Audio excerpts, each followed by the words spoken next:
Orang kampung patut ambil kreatin ke? Mesti tu. Asal? Sebab orang kampung kan banyak buat kerja fizikal.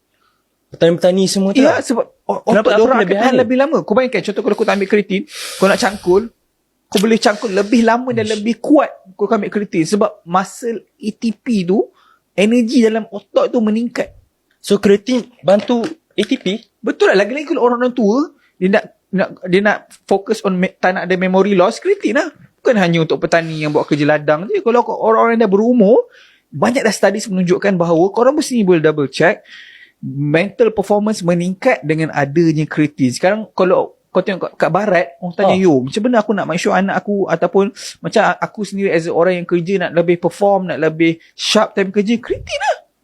Bukan hanya untuk workout. Kenapa doktor-doktor kat Malaysia ni dia tak amalkan lagi kreatin ni?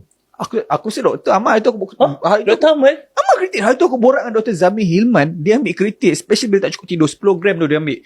Sebelum aku shoot podcast, 25 gram hari yang shoot podcast. Kenapa dia ambil? Bro, sebab kalau kau tak cukup tidur, kreatin akan kurangkan efek tak cukup tidur tu. Sebab otak kau still sharp. Reflex kau still on point. Yang paling orang tak sedar, orang ambil kreatin, ada studies menunjukkan bahawa dia, especially orang tua, ada tingkat percentage dalam density ketumpatan tulang. Tok kreatin? Orang-orang yang tua yang ambil kreatin yang workout. So kalau orang tu takut untuk kehilangan, ada bone loss, tua kan kita punya otot, kita punya tulang kan makin lopong. But dengan adanya kreatin, dia akan bantu kita untuk kurangkan kadar kelajuan kelopongan tulang.